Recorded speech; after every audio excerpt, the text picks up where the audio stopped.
जहां अवसर की सारे दरवाजे बंद थे, बाबा साहब ने धम्म में प्रवेश का हमें अवसर दिया। वहां हम चूक गए। नौकरियों के अवसर खुले, हम दौड़ पड़े। कारोबार के अवसर खुले, हम दौड़ पड़े। राजनीति के अवसर खुले, हम दौड़ पड़े। लेकिन जब धम्म में जाने का अवसर मिला तो हम ठहर गए। हमारा ज्ञान, हमारी योग्यता, हमारा धन ना तो जीवन निर्माण के काम आया और ना समाज निर्माण के काम आया। हम विद्वता की बातें बहुत कर लेते हैं, लेकिन उस ज्ञान को व्यवहार में कैसे उतारा जाए, उस ज्ञान से जीवन को कैसे तराशा जाए, इस पर हमें विचार करना चाहिए था, लेकिन नहीं किया। मुझ पर बाबा साहब की बड़ी अनुकंपा रही कि जब खेलने का समय था तो मुझे समझ में आने लगा, और जब समझने का समय था तो मुझे करने की बात समझ में आने लगी। और आज उसी का परिणाम है कि आज बोल भी रहे हैं, समझ भी रहे हैं, कर भी रहे हैं। जब हम बुद्ध को पढ़ते हैं तो एक सिद्धांत पूरी दुनिया में सभी लोग जानते हैं। बुद्ध ने कहा, परम सुख प्राप्ति के मार्ग पर जाना है, निब्बान पाना है, तो प्रज्ञाशील समाधि के मार्ग से गुजरना होगा। अष्टांगिक मार्ग को अगर हम बात करें, समझें, तो उसके 3 ही चरण हैं। पहला प्रज्ञा है, दूसरा शील है और तीसरा समाधि है। लेकिन जब हम बाबा साहब की बात करते हैं, बाबा साहब ने कहा हमें प्रज्ञा, शील और करुणा पर काम करना चाहिए। बहुत दिनों तक मैं भी सोचता रहा कि बाबा साहब ने समाधि की जगह करुणा की बात क्यों कही। बाबा साहब ने समाधि को नकारा नहीं कि समाधि गलत है, लेकिन बाबा साहब ने प्रज्ञाशील और करुणा की बात क्यों कही। यहां आने से पहले मैं आज दिन भर आपके क्षेत्र में घूमता रहा, तो मैं सोच रहा था कि आज मैं किस विषय पर बात करूं, किस विषय पर बात करूं। तो यहीं बैठे बैठे मेरे मन में आया कि मैं आज इसी विषय पर बात करूं।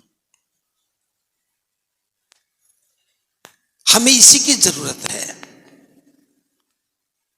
हमने बुद्ध और उनके धम्म को ठीक से समझा नहीं, इसलिए हमारा रूपांतरण नहीं हुआ, हमारा कल्याण नहीं हुआ। बाबा साहब ने पूरे जीवन के अंतिम समय में, अंतिम दौर में जाकर के बुद्ध की शरण ग्रहण की, और हमें भी कहा कि हमें भी बौद्ध बनना चाहिए। क्यों कहा? क्योंकि बुद्ध के धम्म में प्रज्ञा है, शील है और करुणा है। प्रज्ञा किस लिए? कि हम अपने जीवन की अज्ञानता को, अंधकार को खत्म कर सकें। तो बाबा साहब के जीवन की पहली लड़ाई तो अज्ञानता को खत्म करने से ही शुरू हुई थी। दुनिया का सबसे बेहतरीन ज्ञान लेकर के बाबा साहब आए, तो उन्होंने हमारी अविद्या को, अज्ञानता को खत्म करने के लिए काम करना शुरू किया। यह प्रज्ञा का ही परिणाम था। तो बिना प्रज्ञा के हमारा कल्याण नहीं हो सकता, हम अपनी मुक्ति का मार्ग नहीं देख सकते। जो व्यक्ति यही सोचता हो कि मेरा कल्याण तो ऊपर वाला ही करेगा, तो प्रयास कहां रह जाते हैं। जब मेरे मन में एक विश्वास हो जाए कि मेरा कल्याण तो कोई और ही करेगा, तो मैं प्रयास क्यों करूंगा। इस विचार ने हमारी क्रियाशीलता को नष्ट कर दिया था। तो बाबा साहब चाहते थे कि प्रज्ञा को समझ करके हम आंदोलित हो जाएं। जब हम प्रज्ञा की बात करते हैं तो प्रज्ञा में जो पहला कदम है वो सम्यक दृष्टि का कदम है। और सम्यक दृष्टि का अर्थ यही है कि हम अपनी अविद्या को, अज्ञानता को नष्ट करें, क्योंकि हमारे दुखों के कारण में सबसे पहला कारण हमारी अविद्या का है। अज्ञानता ही हमारे कारण की जड़ है। जब हम अविद्या से मुक्त होते हैं तभी हमारा मन प्रसन्नचित होता है, भय से मुक्त होते हैं। और भय से मुक्त होते हैं तो मन प्रसन्नचित होता है, और मन प्रसन्नचित होता है तो बुद्धि निर्मल होती है, और बुद्धि निर्मल हो जाए यही प्रज्ञा है। हम ज्ञानवान तो हो गए लेकिन प्रज्ञावान नहीं हुए। इस बात को ठीक से समझ लेना। ज्ञानवान होना एक बात है, लेकिन प्रज्ञावान होना बिल्कुल अलग बात है। यह जरूरी नहीं कि ज्ञानवान व्यक्ति अंधविश्वासी ना हो। यह जरूरी नहीं कि ज्ञानवान व्यक्ति अज्ञानता में ना हो। बहुत सारे विद्वान व्यक्ति भी अज्ञानता में जिंदगी भर पड़े रहते हैं। लेकिन जो ज्ञानवान है लेकिन साथ प्रज्ञावान है तो यह मान लिया जाता है कि वो अज्ञानता, अंधविश्वास से मुक्त है। तो बुद्ध ने भी मुक्ति के मार्ग में सबसे पहले प्रज्ञा को रखा। बुद्ध कहते हैं जब किसी व्यक्ति के जीवन में उचित प्रयोजन का उदय होता है तब मन क्रियाशील हो जाता है, और मन के क्रियाशील होने से हमारा जीवन गतिशील हो जाता है। ये गतिशीलता ही प्रगति है। हमारा मन क्रियाशील क्यों नहीं हुआ? क्योंकि हमारे मन में उचित प्रयोजन पैदा नहीं हुआ। तो प्रज्ञा उचित प्रयोजन पैदा करती है। प्रज्ञा के साथ सील का बड़ा महत्व है। अभी भंते जी ने 5 सील दिए, आपने याचना की। 5 सील क्या हैं? मैं प्राणी हिंसा नहीं करूंगा, दूसरे की वस्तु की चोरी नहीं करूंगा, दुराचार व्यभिचार नहीं करूंगा, झूठ नहीं बोलूंगा, चुगली और निंदा नहीं करूंगा, और किसी प्रकार का नशा नहीं करूंगा। बहुत सामान्य बात है, लेकिन समझ में नहीं आई। एक अनपढ़ व्यक्ति शराब पीत करके घर में कलह करता है, घर में शोर मचाता है, मारपीट करता है, तो हम सब क्या कहते हैं? बड़ा अज्ञानी व्यक्ति है, समझता ही नहीं, जानता ही नहीं। और वही काम अगर कोई पढ़ा लिखा व्यक्ति करे तो हम क्या कहेंगे? ऑफिसर तो बहुत बड़ा है, लेकिन शराब पी पी करके अपना जीवन खराब कर रहा है। बाबा साहब ने बुद्ध और उनके धम्म ग्रंथ में एक अध्याय में लिखा है, प्रज्ञा 2 धारी तलवार है। प्रज्ञा 2 धारी तलवार है। अगर प्रज्ञा के साथ सील नहीं है, प्रज्ञा के साथ सील नहीं है, तो ये अपनों की ही गर्दन काटने का काम करती है। और यदि प्रज्ञा के साथ सील आ जाए तो ये संकट में फंसे हुए व्यक्ति की सुरक्षा करती है। ये बात बहुत गंभीर है। हमारे साथ प्रज्ञा तो है, हमारे पास प्रज्ञा तो है, लेकिन सील नहीं है, क्योंकि सील अभ्यास का विषय है। और सील नहीं होने की वजह से हम आपस में लड़ते हैं, संगठनों में बंट जाते हैं, घर में कलह है, परिवारों में तनाव है, जीवन सुखी नहीं है। तो जीवन के कल्याण के लिए प्रज्ञा और शील दोनों का साथ होना बहुत जरूरी है। मैं एक शील का उदाहरण देता हूं। शील का प्रभाव कितना गहरा है। बुद्ध बनना ही काफी नहीं था। जब सिद्धार्थ बुद्ध बने, इस बात को थोड़ा गंभीरता से समझना। जब सिद्धार्थ बुद्ध बने, वो बहुत खुशी का क्षण था कि जिस उद्देश्य को लेकर के सिद्धार्थ ने ग्रह त्याग किया था, अब वो उद्देश्य पूरा हो गया, संबोधि प्राप्त हो गई, समस्याएं दिख रही हैं, कारण जान लिया जा रहा है और निवारण भी है। तो बुद्ध के मन में क्या विचार आया कि जो मुझे ज्ञान मिला है, जो मुझे संबोधि प्राप्ति हो गई है, क्या मैं इससे खुद ही आनंदित होता रहूं या फिर औरों का कल्याण करूं? इस विचार ने मन में बड़ा द्वंद्व पैदा कर दिया। अशोक गौतम जी ने इस पर थोड़ा प्रकाश भी डाला है कि बुद्ध सोचने लगे कि मेरा धम्म तो बड़ा गूढ़ है, सामान्य व्यक्ति की बात तो बहुत दूर, विद्वान भी नहीं समझ पाएंगे, बड़ा सूक्ष्म है, तो फिर कैसे मैं कल्याण करूंगा? तो इस बात को हमें भी समझना चाहिए।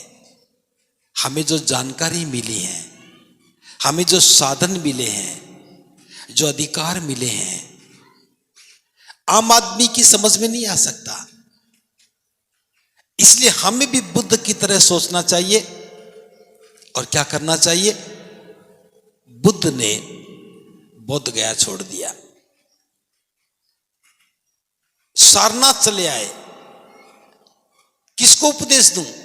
अपने आचार्य को, आलार कालम को, जिसने मुझे ध्यान साधना के 7 चरण सिखाए। बड़ी अद्भुत घटना थी। एक दिन सिद्धार्थ ने अपने आचार्य से कहा कि हे आचार्य, आपने मुझे ध्यान साधना के 7 चरण सिखा दिए, इससे अगला चरण क्या है? आचार्य भी बड़े अद्भुत थे, कहने लगे कि हे सिद्धार्थ, तुम मेरे बड़े प्रिय शिष्य हो, मैंने तुमसे कुछ छुपाया नहीं है, जो मेरे पास था मैंने सब सिखा दिया है, इसके आगे मैं भी नहीं जानता हूं, तुम्हें जानना तो आगे जाओ। तो बुद्ध ने सोचा कि अगर मैं अपने ही आचार्य को ज्ञान दूंगा तो उनका कल्याण होगा, वो हजारों विद्यार्थियों का कल्याण करेंगे। उसी समय पता लगा कि आचार्य आलार कालम दुनिया में नहीं रहे। फिर आचार्य उद्दक रामपुत का ख्याल आया। सोचा कि उन्होंने मुझे 8वां चरण सिखाया, उनके साथ भी यही घटना घटी। उनसे भी यही पूछा कि ए आचार्य, इसके आगे क्या? उद्दक रामपुत ने भी कहा, हे सिद्धार्थ, बस मैं इतना ही जानता था, सिखा दिया है, और जानना तो आगे जाओ। आगे कोई जानने वाला था ही नहीं। तो बुद्ध ने सोचा कि मैं आचार्य उद्दक रामपुत को ही ज्ञान दूंगा। पता लगा कि वो भी अभी दुनिया से चले गए हैं। तो 5 परिव्राजकों को खोजना चाहिए जो मेरी सेवा करते थे। सुजाता की खीर खाने के बाद वो नाराज हो गए थे। वो बड़े श्रद्धावान थे, वो बड़े प्रयास करने वाले थे, ज्ञान की तलाश में थे, मैं उनको ज्ञान दूं। बोध गया से चलकर के तथागत सारनाथ में आए, मृगदाय वन में आए और 5 परिव्राजकों को पहला उपदेश दिया, उनको अपना शिष्य बनाया। लेकिन बुद्ध रुके नहीं। इस घटना को थोड़ा गंभीरता से समझिए, तब व्यवस्था निर्माण की बात समझ में आएगी। सिद्धार्थ का उद्देश्य केवल बुद्ध बनना ही नहीं था, बुद्ध बनकर के जो काम करना था उसके लिए अभी प्रयास शुरू नहीं हुआ था। एक काम पूरा हो गया था कि सिद्धार्थ बुद्ध बन गए थे, लेकिन बुद्ध बनने के बाद जनता का कल्याण कैसे करूं? तो 5 परिव्राजकों को पहला उपदेश दिया। फिर एक नगर श्रेष्ठी का बेटा यश था, वो आ गया तो उसे शिष्य बना लिया। फिर उसके 5 मित्र थे, वो आए। फिर उनके 50 मित्र आए, वो थे आए, और कुल मिलाकर के 60 से ज्यादा, लगभग 63 शिष्य हो गए थे। और 3 महीने तक सारनाथ में रुक कर के तथागत उनको राजगृह ले गए, मगध में चले गए। वहां जाकर के उनको बहुत कठोर प्रशिक्षण किए दिया, उनको बहुत ही महत्वपूर्ण प्रशिक्षण दिया। उनके प्रशिक्षण की एक महत्ता बता रहा हूं। एक दिन का समय था, सुबह सुबह भिक्खु असजी हाथ में पात्र लेकर के, चीवर पहन करके चारिका को निकले, भोजन के लिए निकले। उधर सारीपुत नाम का एक युवा परिव्राजक, परिव्राजक का अर्थ है कि एक नौजवान जो गृह त्याग करके ज्ञान के प्राप्ति के प्रयास में लगा है। पहले ऐसे छात्र नहीं होते थे, गृह त्याग करके ही छात्र बनते थे। तो वो युवा परिव्राजक था। कौन? सारीपुत। उसने अचानक से देखा कि जो ये युवा भिक्खु जा रहा है, इसके कदम बहुत सधे हुए हैं, शरीर बड़ा संयत है, आंखें 4 कदम पर टिकी हुई हैं, चेहरे पर कांति है। जरूर ये भिक्खु जो दुनिया में महान भिक्खु हैं उनमें से कोई एक होगा। फिर समझने की कोशिश करना। भिक्खु असजी भिक्षाटन के लिए जा रहे हैं, भोजन लेने के लिए जा रहे हैं। सारीपुत उन्हें देख रहा है कि ये युवा भिक्खु कदम सधे हुए हैं, शरीर शांत है, आंखें 4 कदम पर टिकी हुई हैं, चेहरे पर कांति है। जरूर ये भिक्खु जो दुनिया में महानतम भिक्खु हैं उनमें से कोई एक होगा। सोचा कि मैं जाकर के बातचीत करूं। सारीपुत पीछे पीछे हो लिया। थोड़ी देर में ही सामने एक घर आया। भिक्खु असजी घर के द्वार पर खड़े हो गए। सारीपुत समझ गया भिक्षाटन का समय है, बाधा नहीं बनना चाहिए। असजी ने भोजन लिया। वहां से लौटते हुए रास्ते में एक पेड़ के नीचे बैठ करके भोजन किया। जब तक असजी ने भोजन समाप्त नहीं कर लिया, सारीपुत ने दूरी बना के रखी। जब देखा कि भोजन समाप्त हो चुका है तो पास जाकर के कहा, हे भंते, मैंने तुम्हारे सधे हुए कदमों को देखा है, तुम्हारे चेहरे की कांति को देख रहा हूं, तुम्हारे मन की शांति को अनुभव कर रहा हूं। तुम्हारा आचार्य कौन है? तुम किसके धम्म को मानते हो? भिक्खु असजी कहता है, शाक्य कुल से पवजित महासमण सम्यक संबुद्ध मेरे आचार्य हैं। मैं उन्हीं के धम्म को मानता हूं, उन्हीं की शिक्षाओं पर चलता हूं। तब बुद्ध का नाम सुना तो सारीपुत एकदम से सजग हो गया। पूछा कि आपके आचार्य ने आपको क्या शिक्षा दी है? तो भिक्खु असजी कहता कि मैं अभी नया नया पवजित हुआ हूं, ज्यादा समय नहीं हुआ है, तो मैं विस्तार से नहीं बता पाऊंगा। लेकिन सारीपुत कहता कि मुझे विस्तार से कुछ लेना नहीं, बस मुझे तो थोड़ा सार ही बता दो। तो असजी ने सार बताया और सारीपुत ने कहा, तो क्या मैं बुद्ध से मिल सकता हूं? कहा, मेरे साथ चलो, मिलवा देता हूं।